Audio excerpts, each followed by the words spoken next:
this is Jon Gosselin, and you're watching the DomenickNatiShow. Are you planning on proposing soon, and will she have a ring by Christmas? Yes and yes.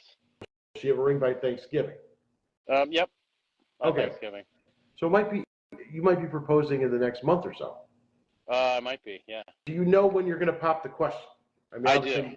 It's a surprise. All her friends keep asking me. She kind of hints at it and stuff like that, but I just want to kind of make it intimate and private, and then I'll make it public. When you do this, will all 8 of your kids be getting an invitation to the wedding? She has all the plans. My job is just to propose and show up, I guess. So, I mean, she's never been married before. Obviously, I have. I mean, I assume we'll invite everybody that's close to us. I think we'll just have a very intimate wedding and then a big home reception or something like that. As far as the children, though, do you want all 8 of them to get an invite, or have you thought about that? Well, it's kind of the invites would have to go through Hannah because Hannah's the only one that talks to all of them. I mean, I don't see why wouldn't they get an invite. Whether they come or not, that's going to be up to them since they're adults now and they can make their own adult decisions. How involved is Stephanie in your kids' lives? Is it something where you're she's completely integrated in my kids' lives. So the kids that live with me now are Hannah and Colin. Hannah just went to visit her siblings. I know that Steph has talked to Kate, and I know Steph has talked to my other kids, just like through FaceTime, through Hannah's phone and stuff. And everything seems copacetic. My other kids haven't talked to me, though, so maybe it's just easier to talk to someone that's with me but not me. I feel like I'm a pretty open person since I do like 8 million interviews and people always ask me stuff. But I just feel that maybe under the scrutiny of everything that transpired, that it might just be easier for them to talk to a third party individual that's totally integrated into my life.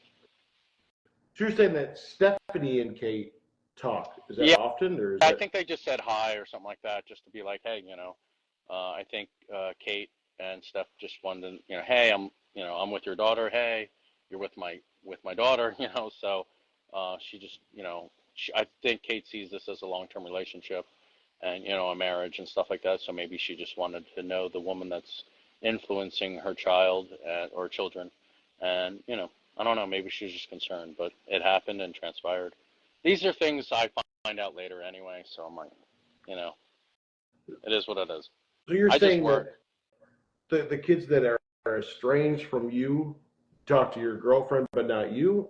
Yeah, once or twice. It's not like a full-on conversation, more of an introduction. You've had a vasectomy, right? Yes, I'm not having any more. You're not going to have it. So when you guys get married, like, is she want to adopt or? She's fixed too. She has a daughter that's 14, so she lives here too. Okay. Steph has her own daughter. Oh, they're not involved. So no more kids. No more kids. There's no threesomes. You're not inviting other people into the wedding. Like into the marriage. I mean,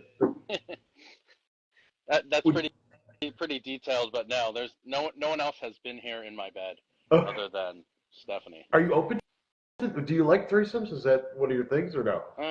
No. That was my younger days. What about OnlyFans? Have you ever thought about that? How many of the children do you speak to on a regular basis? Is it just Hannah and Colin? That's just it. Yeah. Hannah and Colin, did they ever speak to their mother, or is it just Hannah? Just Hannah. Just Hannah. Yeah. Colin does not want to speak to her at all. No.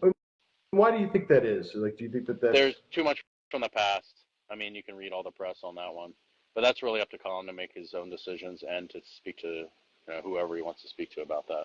When was the last time, I guess, that you spoke to Kate? 2018. 2018. Haven't said a word since 2018. Court. Kate brainwashed the children. Is that how you feel? I don't know if it's brainwashing. I think it's maybe parent alienation. You're swaying someone. Some people just can't not be alone, so they'll do anything, or if they have the means, they're going to sway their children or whoever's in their life to not go with the other parent. But, Anna chose to live with me, so that was different. And Colin was awarded to me. He didn't really have a choice, and I think sometimes he feels slighted on that, like he didn't even have the opportunity to choose. But, I mean, I think things really worked out for both of them in the best. So you don't feel that Kate brainwashed the children. She just doesn't want to be. I think it's parent alienation. If you want to be honest, I think it's like your dad's this, your dad's that. Just don't go there. And break. You want to call it brainwashing or parent? It's the same. What was the abuse like? Was it physical or emotional? I think during that time it was very mental abuse and going into court too. Like court really held my life up for like 14 years because I was always afraid I'd get sued or something was happening, and not just her, but TLC as well. And it was the best thing I ever did was quit that because I would have been indemnified for a long, long time, way after 2009. So, I mean, it was just the decision I made. I felt like I didn't want to film with my kids on TV anymore, and the only way I could get out of it was to quit, get sued, and then I would eventually have a voice. But I was gagged for 10 years, so a lot of rumors come out and stuff like that. You just got to suck it up, go to work, and then once that's lifted, now I'm here and now I can talk about things freely. Is there a rumor that stands out in particular where you're like, people keep saying this and I wasn't able to defend myself? Well, what apparently I cheated on my wife with the nanny and all that stuff. I'm like, we had like 12 nannies, so which one are you referring to? And if you saw half of them, and my taste in women, I wouldn't be sleeping with half of those women, and that would have just been against my moral compass anyway. So there was other underlying things. I think it was a great segue for TLC to say stuff like that and put that in the press when I was under a gag order, and for them to just say whatever they want because I knew I wasn't going to say anything back and create a byline so K+A could continue. You've never cheated on your wife or on a girlfriend? No. Did she ever cheat, or do you? Well, I always said that she was with her bodyguard, and I still believe that to this day. But it doesn't matter anymore because she's not on TV, and it really doesn't matter what I say because that was 14 years ago. But, I went through hell, when people were saying that I was doing it, but that wasn't the real underlying factors. The real underlying factors for the divorce were I didn't want to film anymore and she wanted to continue. She wanted to continue with my children, and then she didn't want me to have rights to my children so that she could sign away and TLC could sign their permits so they could film and they could continue the show. So it went from a couple raising a family of 8 to a single mother raising a family, not showing me having custody or anything like that. How much money did you make from the show? How much money did I lose? A lot. I got sued. I got sued for quitting, so I lost a lot. 7 figures plus. And the kids really made out though. I mean, because everything was buried in trust for them. How much were you making per year? From the show? The most I ever made in 1 month was with advertising and endorsements. I actually made more money when I left the show. I had some months of like 350,000.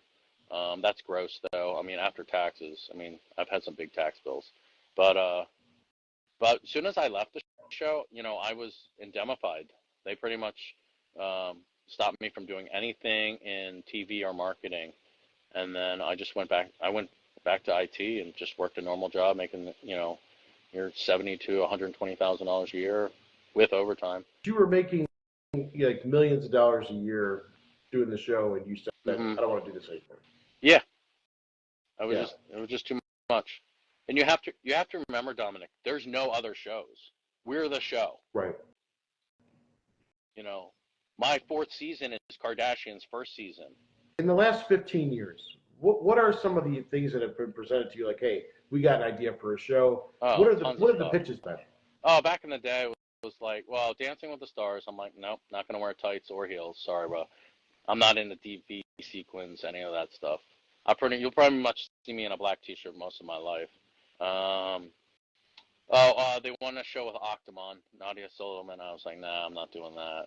Like sellout shows, a lot of game shows, and I was just like, you know what? I'm just gonna go to work and DJ. And if your kids say, hey, I got this offer for a reality show, like, I mean, now they're adults, so you can't stop them. If they want to do TV, go ahead. I mean, that's up to them. I would say take as many opportunities as possible, because those opportunities might not be there someday, and you don't want to ever live in regret. Nothing's been greenlit or... No. Okay. Nothing's been greenlit yet. Like, why are you interviewing me? I mean, I haven't been on TV since 2009. Who is your celebrity crush? I mean, Donna from Yellowstone. Okay. Yeah. Or Beth. It's Beth from Yellowstone, but Donna from Suits. Same chick.